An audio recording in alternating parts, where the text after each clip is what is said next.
What's happening, YouTube? Jonathan Pariente, the Education 10 here, coming at you guys with another video. I want to ask you guys to please continue to check my channel, subscribe for more videos, and if you find my videos entertaining, interesting, however you want to put it, leave a comment in the description below. Well, another year gone. Yankees regular season came to an end last night. They lost both games at Yankee Stadium in the division series to the Boston Red Sox. And there are a lot of things that, well, you can take away from this entire series. I was screaming for it throughout the whole series, and it virtually never materialized.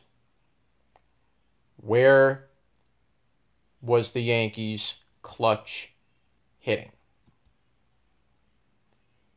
That had been the story of the 2018 Yankees. They led the league. They set a home run record. Tremendous. But when it really mattered in the postseason, the offense did not show up. After the series was evened at 1 game apiece at Fenway, maybe you thought the Yankees were going to do something in the series. Maybe you thought this was the Yankees series to win. Yankees then just completely collapsed in Game 3, losing 16-1. 16-1. Think about that for just a second. In the biggest game the Yankees had to win in a postseason since 2017, with Luis Severino on the mound, the Yankees laid up a stinker. A team that didn't look like it wanted to be there. A team that looked like it had just given up. It carried over into Game 4 last night. Offense looked anemic. Didn't do anything till the 9th inning. And the Yanks came up short anyway, losing 4-3.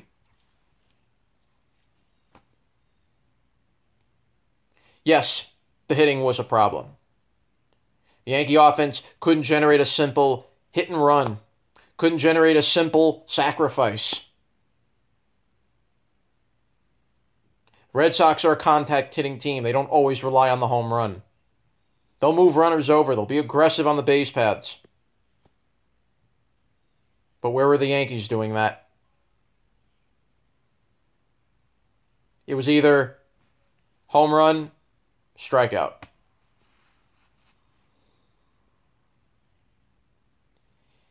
And it's not just become a Yankee thing in this game. It's spread throughout the entire game. You don't see any more teams really today, except for, exceptional of a few. You don't see any of these teams today bun a guy over. Get a simple single. Just get a simple pitch to hit. Nobody's taught that in the game anymore. I've noticed it. Nobody is taught the simple fundamentals of this game anymore. And that's what did the Yankees in partly in this series. And why they're going home right now and have a lot of questions in the offseason. I'm going to get to the offseason in just a sec with the Yankees, because they're going to have a lot of decisions to make. There's some players that are definitely going to be gone. There's some pieces they need to add.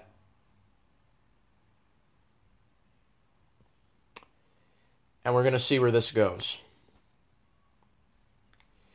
I mentioned how the Yankees' hitting did not show up, and it was certainly true. The next piece was the pitching that didn't show up. Plain and simple. Other than Tanaka, who gave him pretty much what you could have asked him to do, Severino didn't show up in a big game when he had to. Reporting to the bullpen late was an understatement. he didn't show up in a big game in a Game 3 of a division series when you needed to win that game at home. Sevy didn't show up. Sabathia, love the guy, but I think his time has come. He gave up 3 runs in 3 innings. Why Boone didn't even take him out is beyond me, and why Boone didn't even take Severino and Sabathia out when they were clearly struggling is beyond me.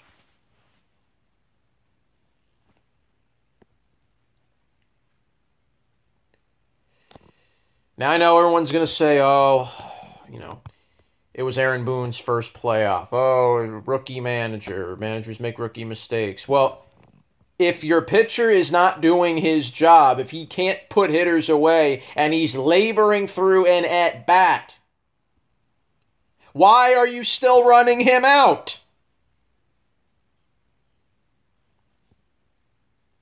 As soon as the first base runner got on for Boston yesterday when it was 3-0, Severino should have been out of the game. In fact, no. Severino should have been out of the game at the start of the 4th inning.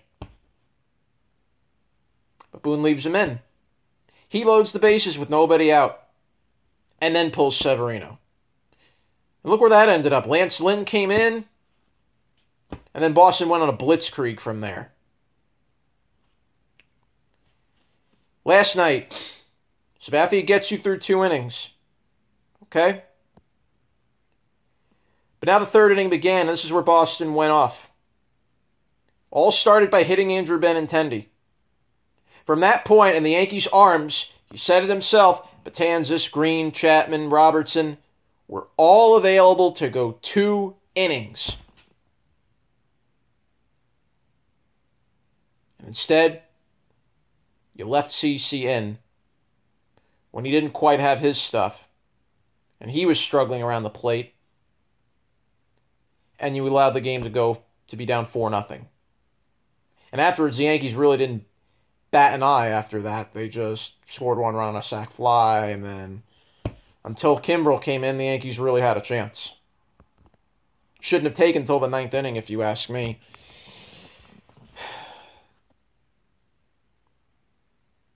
That was the other problem right there, the pitching. In addition to the lack of clutch hitting, this whole home run or die philosophy may work in a regular season, but it does not work in a postseason. The mantra is good pitching always stops good hitting, and it showed in this series. The Red Sox were the better team. They had a better team that could hit. They were more situational with their hits. They were able to score runs in situations where less runner third with less than 2 outs. Simple sac fly. Move the runners over with aggressive base running. Stealing bases. That's how you win postseason games, ladies and gentlemen. Not relying on the home run. So the Yankees are going to have to look at hitters that can hit for average, not hit home runs. That's something the Yankees have to look for this offseason. The Yankees have to learn how to be more aggressive on the bases. They need guys that can steal. They need guys to create, manufacture runs. And then finally, of course, is get 1 or 2 solid pitchers that can give the Yankees consistent length. Because quite frankly, almost every time the Yankees pitching staff came out there, maybe they go 5 innings, maybe they go 4 2/3, but you're forced to bullpen the game after that. And it caught up with the Yankees, whether people and fans like it or not. The bullpen eventually ran out of gas. Even though it didn't in the playoffs, the bullpen did its job last night. But you need starters so you don't have to keep killing your pen every single game.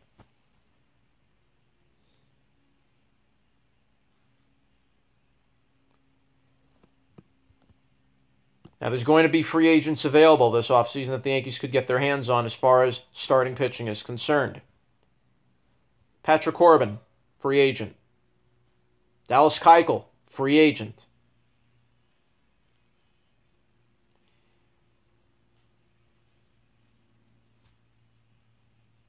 Trying to think of the last starter. Hold on. It was Keuchel, Corbin.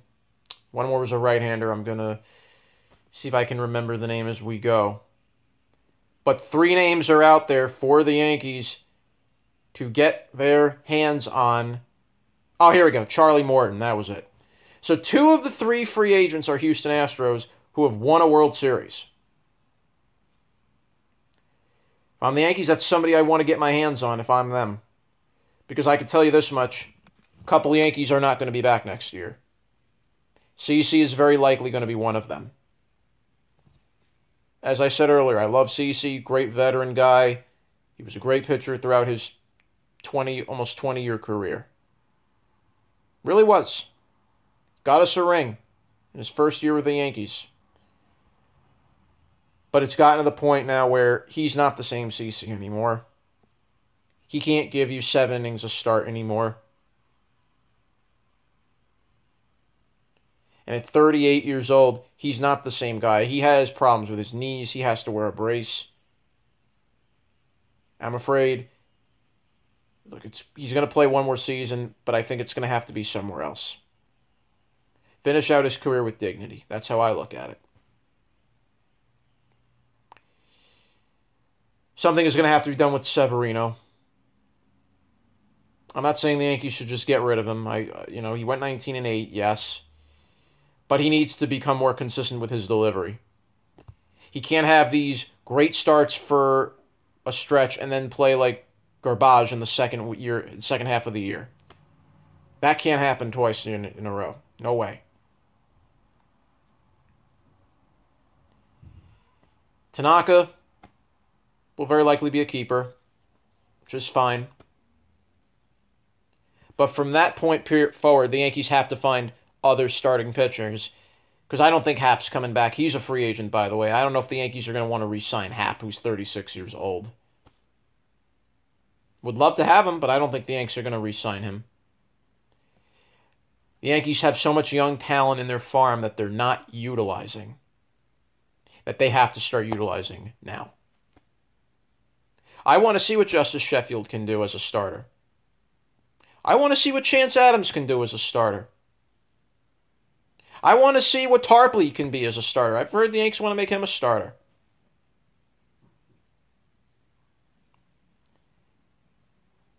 Jordan Montgomery, when he comes back, has proven what he could be as a starter. This is where the Yankees need to let these young kids play. Everyone else is saying Yankees should go after Machado. They should go after Bryce Harper. How about letting Andujar develop? I get it. Andujar was not good at third base on defense. I agree with that. But does it mean he can't improve? He can improve. If he works on it in the offseason, Andujar could be probably a great third baseman that can field. I'd love to see that. Because it's very clear he couldn't handle making those throws to first sometimes.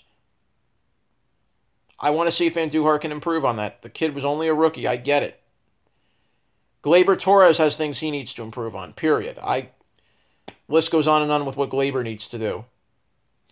But I noticed throughout the second half of the year after he came off the DL, that hit problem was a clear issue with him. Gleyber, earlier in the year, he was able to go the other way with base hits. He wasn't a guy that had to rely on the long ball all the time, period. The hip injury affected Gleyber to an extent. He started pulling the ball instead of going the other way. He basically, in a way, turned into Giancarlo Stanton 2.0.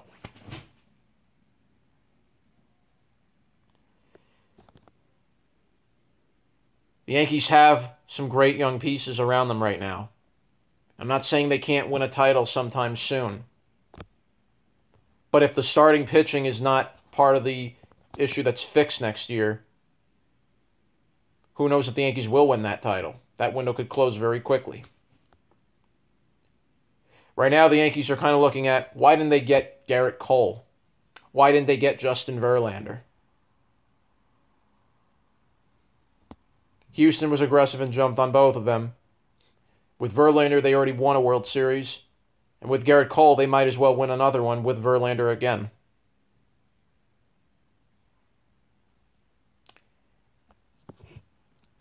The Yankees will be under the luxury tax, so they'll have money to spend.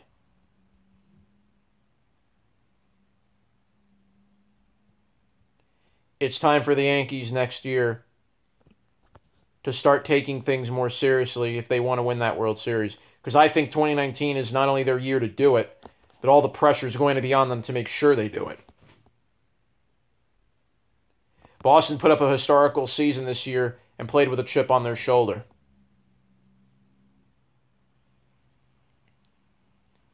By 2019, it might have to be the Yankees' turn to try to show to the world that they can win with a chip on their shoulder. They were ousted way earlier than I think they wanted to go. Way earlier than fans thought they were going to go.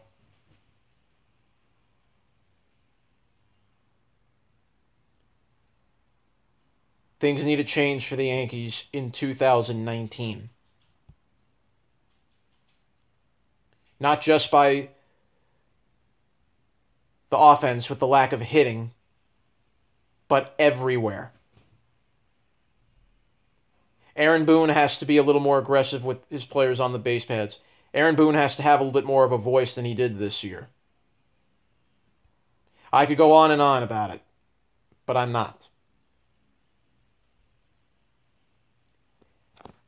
Yankees are going to be taking a good look at themselves in the mirror this year. Yankees are going to look at what went wrong, what went right. But at the end of 2018, the pitching and the lack of situational hitting is what did them in.